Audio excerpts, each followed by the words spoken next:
मनुष्य को परोपकार की भावना से अपना जीवन व्यतीत करना चाहिए। हमारे गुरुजी कहते हैं, एक मनुष्य किसी गांव में जा रहा था, धूप प्यास का मारा हुआ पेड़ के नीचे विश्राम करने लगा। पेड़ की ठंडी छाया उसका मन प्रसन्न हुआ।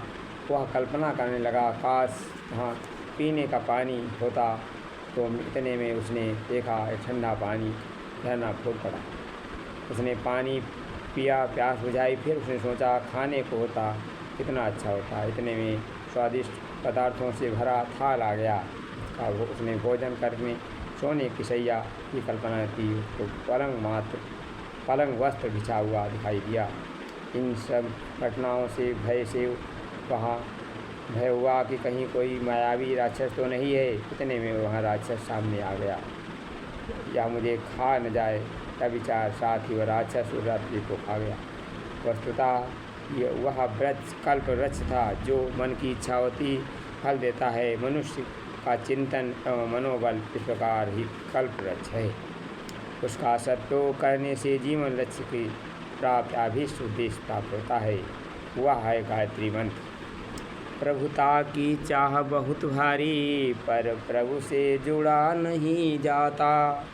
देने को दुख होता जिसको केवल लेना ही आता है। वे दुश्चिंतन से प्रेरित हो भीषण नीति अपनाते हैं।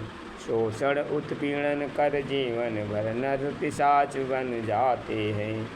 ऐसे मानव धरती माँ को केवल पीड़ित ही करते हैं। उनसे तो पशु ही अच्छे हैं, जो मानव का हित करते हैं।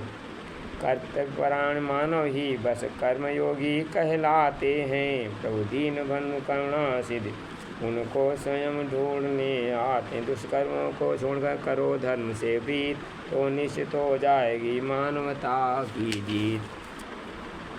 मथुरा के समीप एक छोटे गांव में एक बाल विधवा ने सारे दिन चक्की चलाकर 2 आना रोज कमाने के गुजारा करने का नियम बनाया था। वह जीवन भर निभा। उसने उन दिनों 2 आने का कीमत आज की अपेक्षा कई गुना मानी जाती है। 2 पैसा रोज उसने उसी 2 आने में नियमित रूप से परमार्थ के लिए बचाए। वृद्धावस्था तक उसने 1000 की राशि एकत्र की। उससे मथुरा दिल्ली मार्ग पर एक पक्का कुआं बनवा दिया। मधुर शीतल आरोग्यवर्धक जल वाला कुआं पिसनहारी के कुआं के नाम से प्रख्यात है। जो इतिहास सुनता है, शीतल जल पीता है, उसके अंतरात्मा में अनायास स्वर्गस्थ उदार देवात्मा की स्मृत भाव की श्रद्धांजलि प्रकृत मन से चली जाती है। ये भावना अंतः से उदार रमना वृत्ति बढ़ाती है, प्रकट होती है। परमात्मा के लिए कुछ नहीं किया जा सकता। प्रकृति में यह संदेश दे रही है, समुद्र का जल पानी पन बरसता है तो नदियाँ दूना जल देकर पुनः पानी जल से भर देती हैं।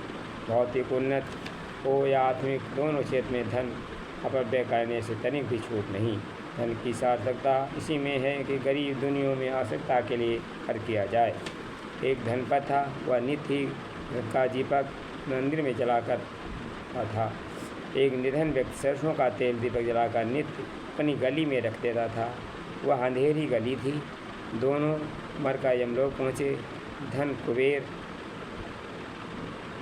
को निम्न सुविधाएं दी गई और निर्धन को उच्च श्रेणी। यह अवस्था देख कुबेर ने धर्मराज से पूछा, यह भेद को वह भगवान के मंदिर दीपक जलाता था, वह भी घी का। धर्मराज मुस्काए, पूर्ण की महत्ता मूल के आधार पर नहीं होती है, उपयोगिता के आधार पर होती है। मंदिर तो पहले ही प्रकाशवान था। ऐसे स्थान प्रकाश फैलाया जाए, हजारों व्यक्तियों को लाभ उठाया जाए।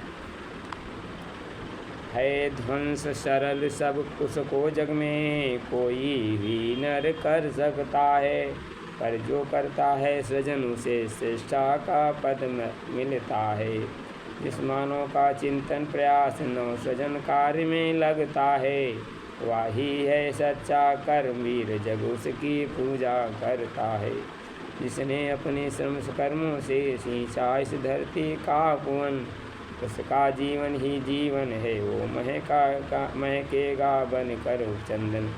कर्म ही जो दूर करे जीवन के सब शोक, यह लोक सुधरे बिना उस कब सुधरा परलोक।